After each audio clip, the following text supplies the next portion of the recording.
Your ideas are mediocre at best. Brandon Whitmore laughed, his voice echoing through the empty dining room I had spent 8 months designing.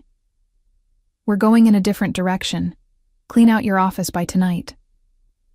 I stood there, stunned, watching him dismiss everything I had poured my heart into with a casual wave of his hand. The restaurant was 2 weeks away from its grand opening, and he was firing me. The person who had created every single detail from the concept to the menu to the marketing strategy. My name is Jasmine O'Connell, and I'm 39 years old. For the past 15 years, I've been working in the hospitality industry, climbing my way from server to restaurant consultant to executive chef. 6 months ago, I thought I had finally landed my dream job when Brandon hired me to create the signature restaurant for his new boutique hotel, the Sterling Rose, in downtown Portland, Oregon. He had promised me creative freedom, a partnership opportunity, and my name on the door. Instead, I was staring at the ruins of my professional reputation. But Brandon, the opening is in 2 weeks, I managed to say, my voice barely steady. The staff is trained on my systems, the suppliers are lined up, the marketing campaigns are already running with my concept. He shrugged, not even bothering to look at me as he scrolled through his phone. My new head chef will figure it out. Someone with real credentials this time, not just small-town experience. The condescension in his voice made my stomach turn. I had spent months developing the farm-to-table concept that would showcase local Oregon ingredients, designed the entire interior to complement the seasonal menu, and trained a staff of 20 people on my vision for elevated comfort food. The irony wasn't lost on me that everything he was keeping, my recipes, my design, my staff training, he was calling mediocre, while simultaneously planning to use it all. What about my contract? I asked, knowing the answer would devastate me. Check section 12. We can terminate for creative differences with 30 days' notice. You'll get your final paycheck, but that's it. His smirk told me he had planned this all along, probably waiting until I had done all the hard work before bringing in someone he deemed more prestigious. As I looked around the dining room one last time, taking in the warm wood accents I had chosen, the custom light fixtures that had taken weeks to source, and the open kitchen design that would showcase the culinary theater I had envisioned, I felt something shift inside me. This wasn't just about losing a job. It was about having my creative soul stolen and repackaged under someone else's name. But as I walked toward my office to pack my things, I noticed something that made me pause. The vacant storefront directly across the street had a for lease sign in the window, and suddenly, an idea began to form. The next morning, I sat in my small apartment kitchen, surrounded by notebooks filled with recipe tests, design sketches, and business plans that now felt like artifacts from a lost civilization. Everything I had created for the Sterling Rose was legally Brandon's property, but the passion and knowledge behind those creations were still mine. I had grown up in a family of restaurateurs. My grandmother ran a small Irish pub in Boston, and my mother had owned a catering company that she built from nothing into a thriving business before selling it to retire. They had taught me that success in this industry wasn't just about food. It was about creating an experience that made people feel like they belonged somewhere special. My phone buzzed with a text from my best friend Kelly, who worked as a food critic for Portland Monthly. Heard about Sterling Rose? That's brutal. Want to grab coffee and plot revenge? Her offer made me smile for the first time in 24 hours. Kelly had been covering the Portland food scene for 8 years, and she understood the politics and personalities that could make or break a restaurant. More importantly, she knew my work and had been excited about the Sterling Rose project since I first told her about it. Over coffee at our usual spot, I found myself confessing something I hadn't even admitted to myself yet. I keep thinking about that empty space across the street from the hotel, I said, stirring my latte absently. It's the perfect size, and the rent would be a fraction of what Brandon's paying for his space. Kelly raised an eyebrow. Are you thinking what I think you're thinking? Maybe, I said, feeling a familiar excitement building in my chest. I have enough savings to cover startup costs for a small operation. Nothing fancy. Just good food and the kind of atmosphere that actually makes people want to stay longer than their Instagram photo session. You'd be going head-to-head with your former employer, Kelly pointed out, though her tone suggested she thought this was more of an opportunity than a problem. He stole my concept and fired me 2 weeks before opening. I think I can handle a little competition. As I said the words, I realized I meant them. Brandon had underestimated me, assuming that without his hotel's marketing budget and prestige location, I couldn't possibly succeed. But he had forgotten one crucial thing. He might own my designs and recipes now, but he had never understood what made them special in the first place. He saw trendy ingredients and Instagram-worthy plating, but he missed the heart of what I had been trying to create. A place where food brought people together, where every dish told a story about the community and the land that produced it. By the time I left that coffee shop, I wasn't just planning revenge. I was planning a revolution. 3 days later, I was standing in the empty storefront across from the Sterling Rose, calculating square footage and envisioning possibilities. The space had been a vintage clothing store, and the exposed brick walls and original hardwood floors gave it the kind of authentic character that Brandon's polished hotel restaurant could never replicate. The previous tenant had left behind some fixtures that could be repurposed, and the kitchen space, while smaller than what I was used to, was perfectly adequate for the intimate dining experience I was beginning to envision. The landlord, an older woman named Patricia Chen, seemed skeptical when I explained my concept for a pop-up restaurant. "You want to compete with the fancy hotel across the street?" she asked, glancing through the window at the Sterling Rose's imposing facade. "I want to offer something they can't," I replied. And then I told her about my vision for what I was already calling Bloom, a neighborhood restaurant that would change its menu completely every 6 weeks, showcasing different aspects of Oregon's agricultural seasons. Unlike the static luxury concept Brandon was implementing with my stolen designs, Bloom would be dynamic, personal, and genuinely connected to the community. Patricia's expression changed as I talked about partnering with local farms, featuring guest chefs from food trucks and home kitchens, and creating an atmosphere where families could afford to celebrate special occasions without feeling intimidated by pretentious service. "How long would you need the space?" she asked. "Initially, just 3 months," I said. "If it works, we can discuss a longer lease." The truth was, I was betting everything on those 3 months. My savings would cover rent, basic equipment, and ingredients for a soft opening, but there would be no safety net. If Bloom failed, my career in Portland would essentially be over. But as I looked across the street at workers hanging the Sterling Rose's signs, I felt a determination I hadn't experienced since my grandmother first taught me to make her famous shepherd's pie when I was 12 years old. That afternoon, I called 3 people. My former sous chef Carlos, who had quit Sterling Rose in solidarity when he learned about my firing. My friend Margaret, who ran a small marketing agency focused on local businesses. And surprisingly, the food blogger who had been documenting Portland's restaurant scene and had already reached out to ask about my sudden departure from the hotel project. Each conversation went better than I had hoped. Carlos was eager to join me and had already been fielding offers from other restaurants who wanted to poach Sterling Rose's trained staff. Margaret offered to handle my marketing in exchange for equity in whatever venture I was planning. And the blogger, intrigued by the David versus Goliath narrative, wanted to document the entire process from concept to opening. By evening, I had signed a 3-month lease and put down a deposit. The Sterling Rose was set to open in 11 days. I was giving myself 10 days to create something that would make Brandon Whitmore regret ever crossing me. The first week of building Bloom was a blur of 14-hour days and pure adrenaline. While Brandon across the street dealt with the chaos of final preparations for his grand opening, I was transforming my empty space into something that felt like a cross between a farmhouse kitchen and an art gallery. Carlos and I had recruited 4 other Sterling Rose employees who were frustrated with Brandon's management style, and together we created an efficient operation that could serve 40 covers with the kind of attention to detail that most Portland restaurants struggled to achieve even with twice the staff.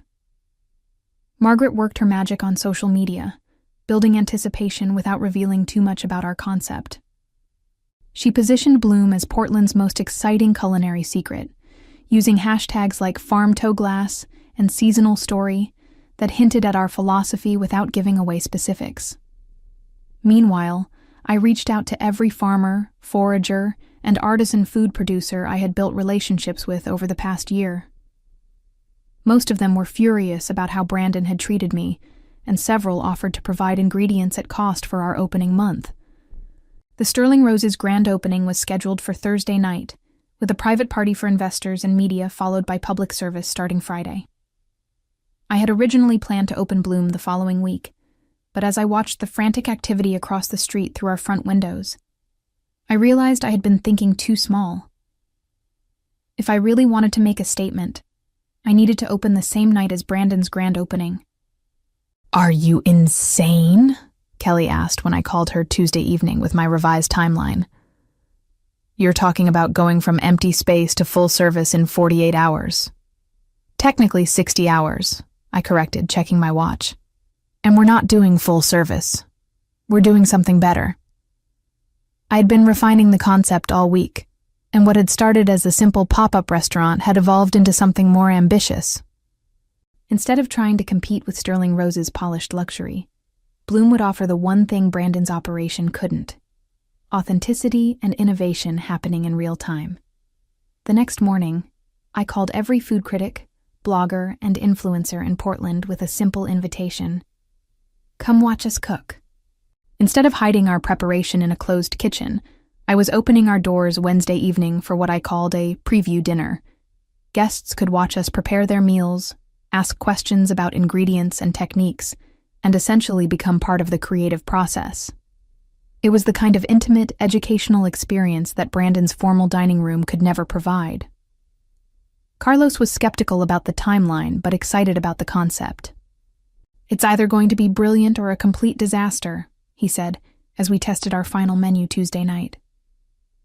"Probably both," I admitted, plating a dish of roasted beets with herbed goat cheese and candied walnuts that showcased 3 different local producers. "But at least it will be memorable." By Wednesday afternoon, we had taken reservations for 30 people for our preview dinner, and Margaret's social media campaign had generated enough buzz that Portland Monthly had decided to send a photographer. The contrast with what was happening across the street couldn't have been more stark. While Sterling Rose's staff ran around in formal uniforms dealing with last-minute crisis management, our team was calmly prepping ingredients and setting up our open kitchen space where guests would be able to see every step of their meal preparation. The real test came when I spotted Brandon through our window, standing on the sidewalk with his phone pressed to his ear, clearly agitated about something. He looked over at our space, noticed the activity, and I saw his expression change from confusion to recognition to something that looked like panic. 20 minutes later, his assistant walked into Bloom with a takeout coffee and pretended to browse while obviously scoping out our setup. I smiled and offered her a sample of our signature appetizer. "Please tell Mr. Whitmore we wish him luck with his opening," I said sweetly. The message was clear. I wasn't hiding, and I wasn't intimidated. Thursday evening arrived with the kind of crisp October weather that made Portland feel magical. Through our windows, I could see guests arriving at the Sterling Rose for Brandon's private opening party, and I had to admit the scene looked impressive. Valets were parking luxury cars, photographers were capturing arrivals, and the soft lighting from inside the hotel made everything look like a movie set. For a moment, I felt a pang of loss for what I had helped create and would never be credited for. Then our first preview guests arrived, and everything changed. "This is incredible," said Janet Morrison, a food writer for The Oregonian, as she watched Carlos expertly break down a whole duck while explaining the sourcing story behind each component of the dish. "I've never seen anything quite like this in Portland." Our open kitchen concept was working exactly as I had hoped. Instead of the traditional restaurant experience where diners ordered from a menu and waited to be served, Bloom felt more like attending a very sophisticated dinner party where the host happened to be a professional chef. Margaret live-streamed portions of the evening on our social media accounts, and the response was immediate and overwhelming. People were commenting in real time, asking questions about techniques and ingredients, and requesting reservations for our official opening the following week. By 8 p.m., we had already booked solid for our first month of operation. But the real vindication came when I noticed familiar faces starting to appear among the crowd gathering outside our windows. 3 of Brandon's investors, people I had met during my time developing the Sterling Rose concept, were clearly more interested in what was happening at Bloom than in attending his private party across the street. One of them, a prominent local businesswoman named Victoria Brennan, actually left Brandon's event and came into our space. "Jasmine, I had no idea you were doing this," she said, sampling our butternut squash soup with sage oil and pumpkin seed brittle. "This is extraordinary. It's everything I thought Sterling Rose was going to be, but with actual soul." Her comment was overheard by several other guests, including the photographer from Portland Monthly, and I realized that the story was writing itself. Social media posts from our preview dinner were already getting more engagement than Sterling Rose's official opening coverage, and food bloggers were calling Bloom the most exciting thing to happen to Portland dining in years. The evening's climax came when Brandon himself appeared at our front door. I watched through the kitchen as he stood on the sidewalk, clearly debating whether to come inside. His formal opening party was still in progress across the street, but the energy and excitement at Bloom was undeniable. After what felt like an eternity, he pushed open our door and walked straight to where I was plating desserts.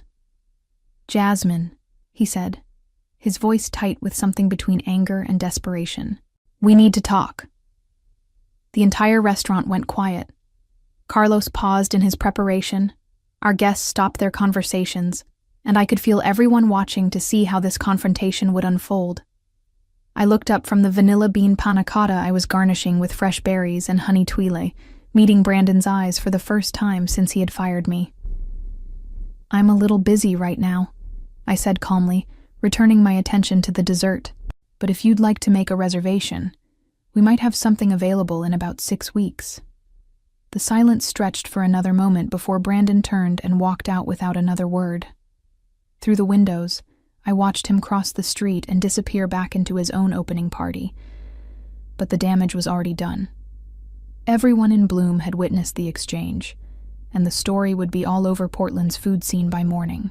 The next morning brought a flood of media attention that exceeded even Margaret's most optimistic projections. The Portland Tribune ran a front-page story about the culinary David and Goliath, playing out on opposite sides of the same street, complete with photos from both opening events. But it was the social media response that truly shocked me. Videos from our preview dinner had been shared thousands of times, and food lovers from Seattle to San Francisco were asking when they could visit Portland to experience Bloom. More importantly, the professional response was everything I had hoped for. Carlos fielded calls from 3 different restaurants trying to poach him, which he politely declined. 2 investors reached out to Margaret about expansion opportunities. And most surprisingly, I received a call from the executive chef at one of Portland's most prestigious restaurants, asking if I would be interested in collaborating on a special event. But the real validation came when Victoria Brennan called me directly. "Jasmine, I owe you an apology," she said. "I invested in Sterling Rose because I believed in the concept you presented to Brandon and me 6 months ago. After last night, it's clear that you were the visionary behind everything that made that project special." "Thank you," I said, genuinely touched by her honesty. "But I'm focused on Bloom now." "That's actually why I'm calling. I'd like to discuss investing in your concept. What you've created has the potential to change how people think about dining in Portland." As I hung up the phone, I realized that my 3-month pop-up was rapidly evolving into something much bigger. We had bookings extending into January, media coverage that money couldn't buy, and most importantly, a team of people who shared my vision for what a restaurant could be when it prioritized community and authenticity over prestige and profit margins. The afternoon brought an unexpected visitor, Brandon's head chef, the prestigious hire who had replaced me. Thomas Hartwell was a James Beard Award winner with an impressive resume from New York and Los Angeles restaurants, and he looked uncomfortable as he stood in our doorway. "I wanted to see what all the fuss was about," he said, his tone carefully neutral. As I showed him around Bloom, explaining our concept and introducing him to our team. I watched his expression change from skepticism to genuine interest to something that looked like regret. "This is what I thought I was signing up for," he admitted as we finished the tour. "Brandon showed me your original concept and said it was his vision. But when I arrived, all the creativity and community connection had been stripped away. It's just another expensive restaurant now." His confession confirmed what I had suspected. Brandon had used my work to attract both investors and staff, then removed everything that made the concept special once he had what he needed. But Thomas's visit also gave me an idea that would become the final element of my revenge strategy.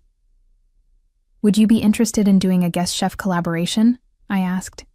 "You could cook your food the way you actually want to, and we could show Portland what Sterling Rose could have been."